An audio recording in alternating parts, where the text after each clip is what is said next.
आइसेस हरदोई की online class में आप सभी का स्वागत है। हमारी दूसरी वीडियो के अपडेट पाने के लिए हमारे चैनल को सब्सक्राइब करें और वीडियो पसंद आने पर वीडियो को लाइक एंड शेयर करना ना भूलें। माउंट मेरापी 21 जून 2020 को इंडोनेशिया के एक सक्रिय ज्वालामुखी माउंट मेरापी में 2 बार विस्फोट हुआ। माउंट मेरापी मध्य जावा एवं इंडोनेशिया के याग्याकार्ता प्रांत की सीमा पर स्थित एक सक्रिय स्ट्रेटो ज्वालामुखी है।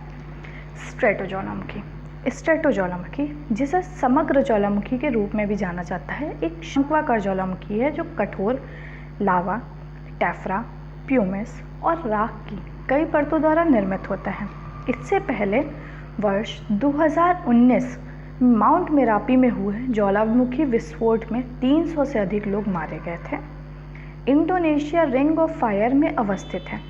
रिंग ऑफ फायर क्षेत्र में लगभग 130 सक्रिय ज्वालामुखी हैं। कोविफोर हाल ही में एक प्रमुख जेनेरिक दवा कंपनी हेटेरो ने कोविड-19 के उपचार के लिए drug controller general of India DCGI से जांच संबंधी एंटीवायरल दवा रेमडेसिविर के विनिर्माण एवं विपणन के लिए अनुमोदन प्राप्त किया है। रेमडेसिविर के जेनेरिक संस्करण को भारत में ब्रांड नाम कोविफोर के तहत बेचा जाएगा। इससे पहले DCGI ने ग्लैनमार्क फार्मास्यूटिकल्स को वैश्विक महामारी कोविड-19 से पीड़ित मरीजों पर फेविपिराविर एंटीवायरल टैबलेट्स के चिकित्सीय परीक्षण करने की अनुमति दी है। Drug controller general of India DCGI drug controller general of India भारतीय दवा नियामक संस्था, केंद्रीय दवा मानक नियंत्रण संगठन, central drugs standard control organisation CDSCO का प्रमुख होता है। केंद्रीय औषधि मानक नियंत्रण संगठन, central drugs standard control organisation CDSCO स्वास्थ्य सेवा महानिर्देशालय के अंतर्गत भारत सरकार के स्वास्थ्य एवं परिवार कल्याण मंत्रालय का राष्ट्रीय नियामक प्राधिकरण NRA है। देश भर में इसके 6 जोनल कार्यालय हैं, 4 सब जोनल कार्यालय, 13 पोर्ट ऑफिस और 7 प्रयोगशालाएं हैं। इसका मुख्यालय नई दिल्ली में है। प्रेसना ग्लेशियर पर्यावरणीय संरक्षणवादियों के एक दल ने ग्लोबल वार्मिंग के कारण उत्तरी इटली में प्रेसना ग्लेशियर को पिघलने से रोकने के लिए इसके 1 लाख वर्ग मीटर क्षेत्र में जियोटेक्सटाइल तिरपाल शीट बिछाने की प्रक्रिया शुरू की। स्की सीजन यह एक ऐसी अवधि है जब स्कीइंग, स्नोबोर्डिंग एवं अन्य अल्पाइन स्पोर्ट्स स्की रिजॉर्ट के लिए अनुकूल होते हैं। जियोटेक्सटाइल तिरपाल सूर्य की किरणों को परावर्तित करता है और भीतर के तापमान को बाहर के तापमान से कम बनाए रखता है। ग्लेशियर संरक्षण परियोजना पहली बार वर्ष 2008 में इटालियन फर्म कारोसेलो टोनाले द्वारा शुरू की गई थी। प्रेसना ग्लेशियर या उत्तरी इटली में ट्रेंटिनो एवं लोम्बार्डी के क्षेत्र में अवस्थित है। यह ग्लेशियर प्रेसनेल्ला माउंटेन समूह का हिस्सा है। इसके सीजन की समाप्ति और ग्रीष्म ऋतु की शुरुआत के साथ ही यह 6 सप्ताह की प्रक्रिया ग्लेशियर संरक्षण की प्रक्रिया प्रत्येक वर्ष दोहराई जाती है, जबकि प्रेसना ग्लेशियर पर से तिरपाल शीट हटाने की प्रक्रिया सितंबर महीने से शुरू होती है। स्वाभिमान अंचल ओडिशा के माओवादी गढ़ के रूप में प्रसिद्ध मलकानगिरी जिले में कट ऑफ क्षेत्र के रूप में पहचाने जाने वाले स्वाभिमान अंचल में सुरक्षा के बुनियादी ढांचे को मजबूत करके विकास सुनिश्चित करने में ओडिशा पुलिस ने बड़ी सफलता हासिल की। स्वाभिमान अंचल माओवादियों का गढ़ ओडिशा, आंध्र प्रदेश एवं छत्तीसगढ़ के अधिकतर माओवादी स्वाभिमान अंचल में शरण लेते थे।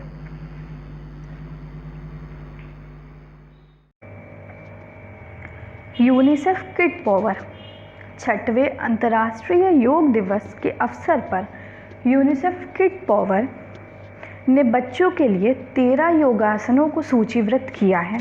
UNICEF kid power UNICEF USA की एक परोपकारी पहल है।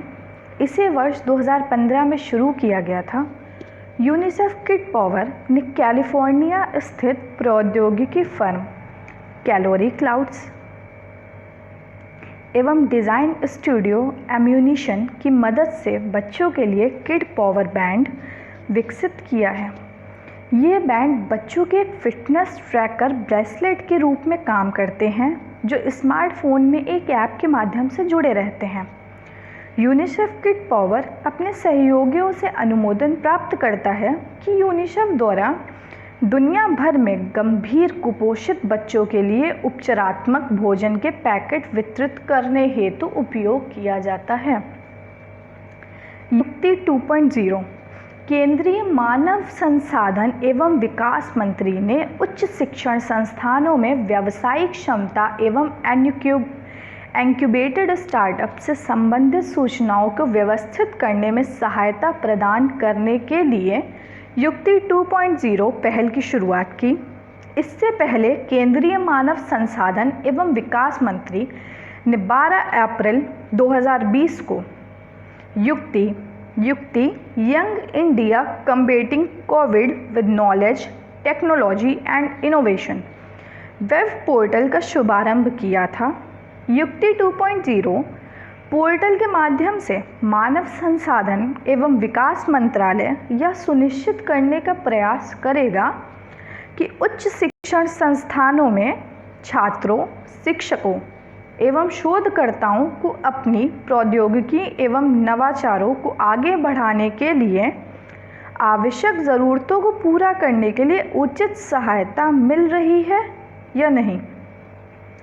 तुरंत कस्टम के तहत पेपरलेस एक्सपोर्ट्स अंडर तुरंत कस्टम्स केंद्रीय अप्रत्यक्ष कर एवं सीमा शुल्क बोर्ड CBIC द्वारा तुरंत कस्टम्स कार्यक्रम के तहत पेपरलेस एक्सपोर्ट्स की सुविधा प्रदान की गई। तुरंत कस्टम्स के तहत केंद्रीय अप्रत्यक्ष कर एवं सीमा शुल्क बोर्ड CBIC ने एक सुरक्षित QR कोड आधारित शिपिंग बिल का अनावरण किया, जिसे सीमा शुल्क विभाग द्वारा निर्यात की अनुमति देने के बाद निर्यातकों को इलेक्ट्रॉनिक रूप से भेजा जाएगा। इससे निर्यात के प्रमाण के लिए निर्यातकों को सीमा शुल्क अधिकारियों से संपर्क करने की आवश्यकता समाप्त हो गई है। इसके माध्यम से शिपिंग बिल को जमा करने से लेकर निर्यात अनुमति के अंतिम आदेश तक सीमा शुल्क निर्यात प्रक्रिया पूरी तरह से इलेक्ट्रॉनिक आधारित भी हो गई है। यह पेपरलेस एक्सपोर्ट्स पहल CBIC द्वारा अपने तुरंत कस्टम्स कार्यक्रम के तहत फेसलेस, पेपरलेस एवं कॉन्टैक्टलेस कस्टम्स की ओर एक अहम कदम है।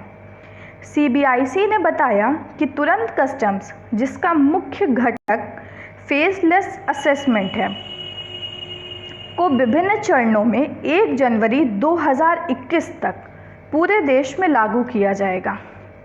उत्पादों से संबंधित मूल देश का सूचीकरण, country of origin listing related to products, Bharat सरकार ने केंद्रीय वाणिज्य एवं उद्योग मंत्रालय के तहत गवर्नमेंट मार्केट प्लेस GEM पर विक्रेताओं के लिए यह अनिवार्य कर दिया कि GEM पर सभी नए उत्पादों को पंजीकृत करने के समय वे उत्पाद से संबंधित मूल देश के बारे में जानकारी अवश्य दें।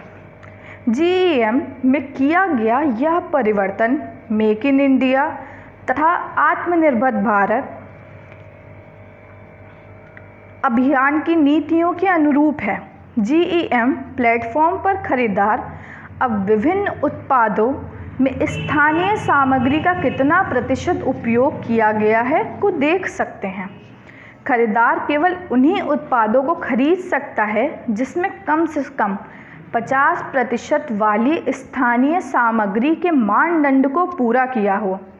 सरकारी उपयोगकर्ताओं द्वारा GEM के माध्यम से खरीद को सामान वित्तीय नियम 2017 जनरल फाइनेंशियल रूल 2017 में एक नए नियम संख्या 149 को जोड़कर केंद्रीय वित्त मंत्रालय द्वारा अधिकृत एवं अनिवार्य कर दिया गया। 23 जून 2020 को प्रधानमंत्री ने कशी नववर्ष आषाढ़ी बीज के अवसर पर लोगों को शुभकामनाएं दी। हिंदू कैलेंडर के अनुसार कशी नववर्ष आषाढ़ी बीज को आषाढ़ मास में शुक्ल पक्ष के दूसरे दिन मनाया जाता है। यह गुजरात के कच्छ क्षेत्र में कक्षी समुदाय द्वारा मनाया जाता है। वर्षा आगमन का उत्सव है। आषाढ़ी बीज के दौरान स्थानीय किसान यह अनुमान लगाते हैं कि वातावरण में नमी का स्तर कितना है, जिसके आधार पर वे सबसे अनुकूल फसल की बुआई कर सकें। गुजरात में कच्छ का क्षेत्र अधिकतर एक रेगिस्तानी क्षेत्र है। आषाढ़ी बीज का यह उत्सव भारत में मुख्य रूप से 2 स्थान, उत्तर प्रदेश के वाराणसी में विश्वनाथ मंदिर में और गुजरात के उमरेठ में मुलेश महादेव मंदिर में पर मनाया जाता है। कच्छ का रण सॉल्ट मॉरिशस या रेह भूमि का एक बड़ा क्षेत्र है जो भारत एवं पाकिस्तान की सीमा पर फैला हुआ है।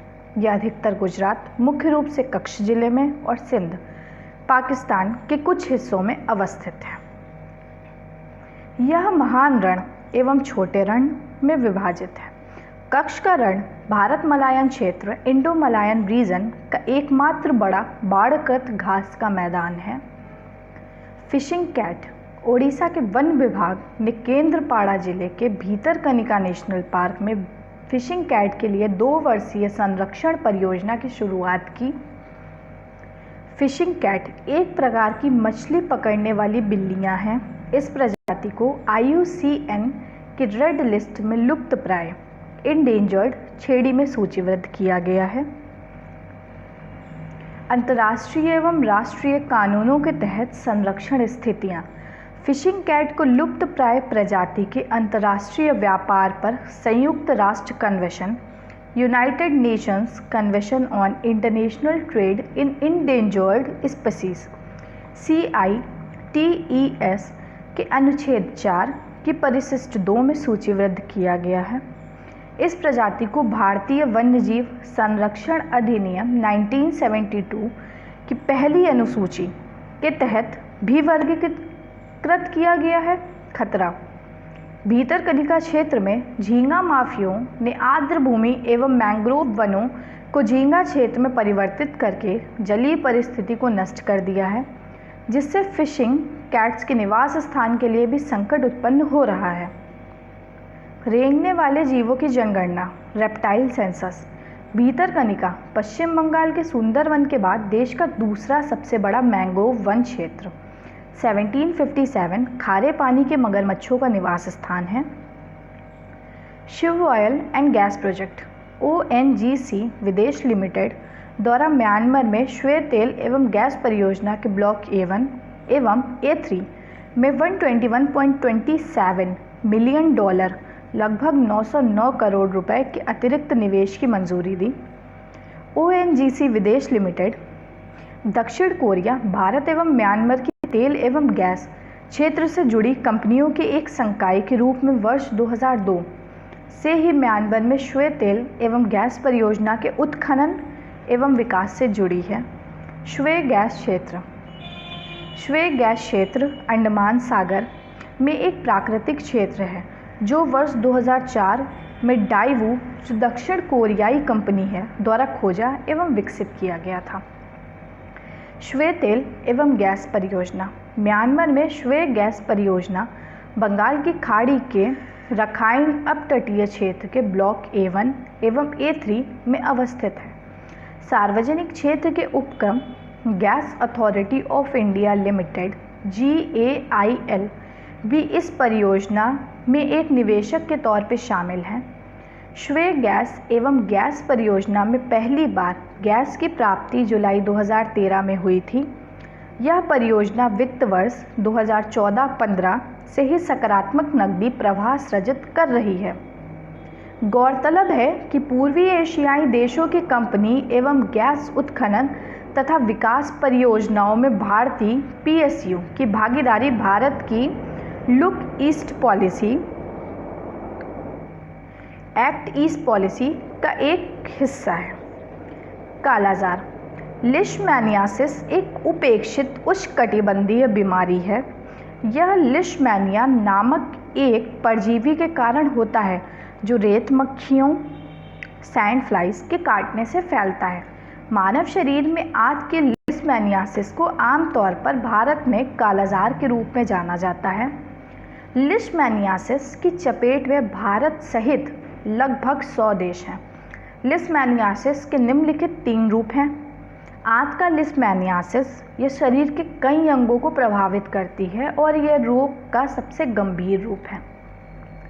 त्वचीय लिशमैनियासिस, यह बीमारी त्वचा के घावों का कारण बनती है और यह बीमारी का आम रूप है। श्लेष्म त्वचीय लिशमैनियासिस, इस बीमारी में त्वचा एवं श्लेष्मिक घाव होते हैं। लिशमैनियासिस के इलाज के लिए उपलब्ध एकमात्र दवा मिल्टेफॉसिन इस बीमारी के लिए जिम्मेदार परजीवी लिशमैनिया के अंदर इसके संचयन में कमी के कारण उभरते औषधि प्रतिरोध की वजह से तेजी से अपनी प्रभावशीलता खो रही है, जो परजीवी को मारने के लिए आवश्यक है। ट्रांसपोर्टर प्रोटीन के रूप में विख्यात विशिष्ट प्रकार के प्रोटीन अणु इस परजीवी के शरीर में एवं उसके बाहर मिल्टेफॉसिन को ले जाने में प्रमुख भूमिका निभाते हैं। लिशमैनिया परजीवी एक कोशिकीय होता है। P480 CDC50 नामक प्रोटीन परजीवी द्वारा दवा के सेवन के लिए जिम्मेदार है और प्लीग्लाइकोप्रोटीन नामक एक अन्य प्रोटीन इस दवा को परजीवी के शरीर से के भीतर से बाहर फेंकने के लिए जिम्मेदार है। P480 CDC50 प्रोटीन की गतिविधि में कमी और प्लीग्लाइकोप्रोटीन की गतिविधि में वृद्धि से परजीवी के शरीर में कम मात्रा में मिल्टेफॉसिन दवा जमा होती है। ऐसे में इस दवा के लिए औषधि प्रतिरोध की स्थिति बनती है।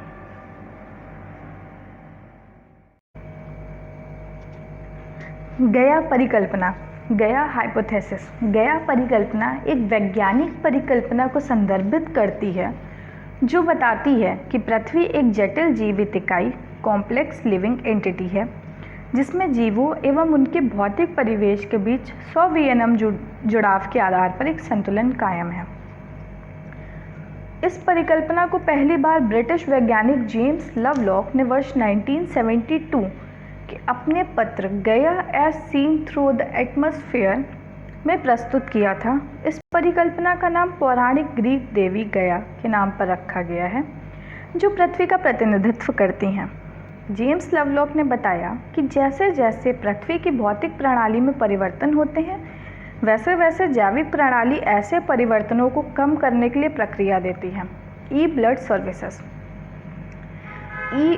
केंद्रीय स्वास्थ्य एवं परिवार कल्याण मंत्री ने इंडियन रेड क्रॉस सोसाइटी के मार्गदर्शन में विकसित E blood services mobile app launch किया। यह मोबाइल एप्लीकेशन प्रधानमंत्री द्वारा वर्ष 2015 में शुरू की गई डिजिटल इंडिया योजना के तहत centre for development of advance computing की ई रक्त कोष टीम द्वारा विकसित किया गया है। केंद्रीय स्वास्थ्य एवं परिवार कल्याण मंत्री इंडियन रेड क्रॉस सोसाइटी के अध्यक्ष भी हैं। इस ऐप की मदद से लोग 4 यूनिट तक खून की मांग कर सकते हैं। इंडियन रेड क्रॉस सोसाइटी के ब्लड बैंक 12 घंटे तक उनका इंतज़ार करेंगे। इस दौरान लोग वहां जाकर ब्लड डोनेट भी कर सकते हैं। उत्पाद अनुप्रयोग एवं विकास केंद्र, product application and development centre. केंद्रीय पेट्रोलियम एवं प्राकृतिक गैस मंत्री ने वीडियो कॉन्फ्रेंस के माध्यम से ओडिशा के पारादीप में Indian oil corporation of India द्वारा स्थापित उत्पाद अनुप्रयोग एवं विकास केंद्र PADC का उद्घाटन किया।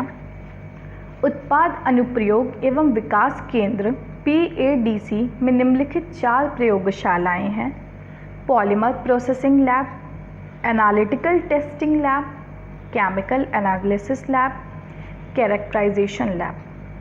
पारादीप स्थित PADC को भारत सरकार के विज्ञान एवं प्रौद्योगिकी मंत्रालय के तहत वैज्ञानिक एवं औद्योगिक अनुसंधान विभाग DSIR द्वारा एक अनुसंधान केंद्र के रूप में मान्यता मिली हुई है।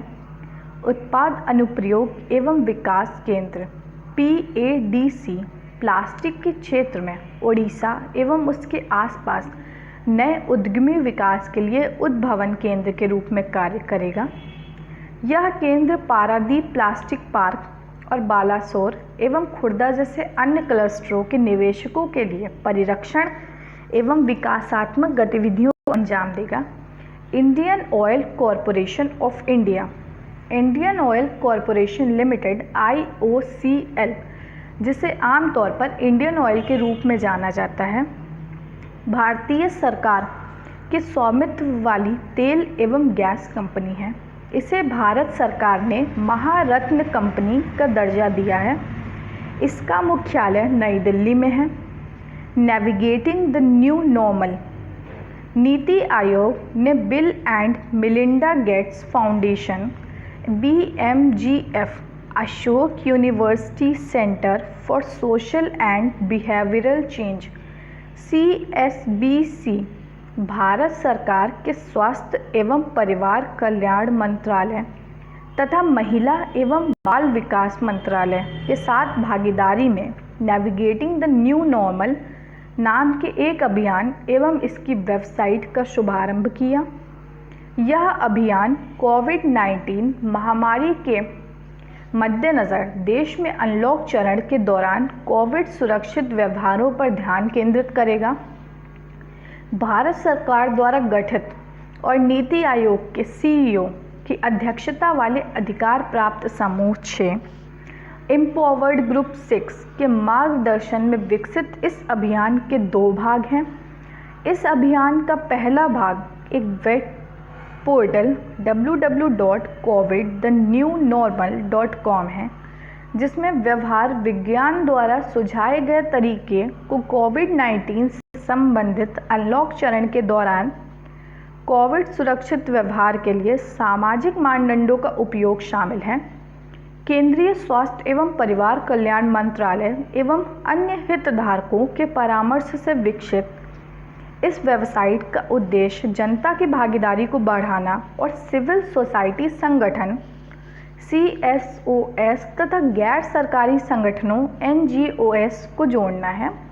यह पोर्टल अनलॉक चरण में 4 प्रमुख व्यवहारों के सरल कार्यान्वयन पर जोर देता है। मास्क पहनना, सामाजिक दूरी, हाथ स्वच्छ करना, सामाजिक स्थान पर न थूकना।